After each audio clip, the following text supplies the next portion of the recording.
American member of Congress. He served until the early 90s. Henry B. Gonzalez. We're passing by also, coming up, the Lila Cockrell Theater. I didn't mention that the first tour I did today because I forgot. Lila Cockrell was the first female mayor of San Antonio. And earlier we were talking about the hotel made out of all the concrete boxes. Here you can see it from a distance over here on the right over there. See it standing there again, you know, all the rooms built out of concrete boxes. Now, one of the reasons why this was closed is because of, if you look up ahead here, there's a little island. And that was really the most treacherous turn us captains could make.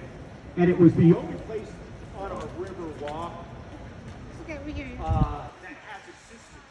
There's like some metal or some wooden skids that, you know, we could go through and not hit balls. But they're broken.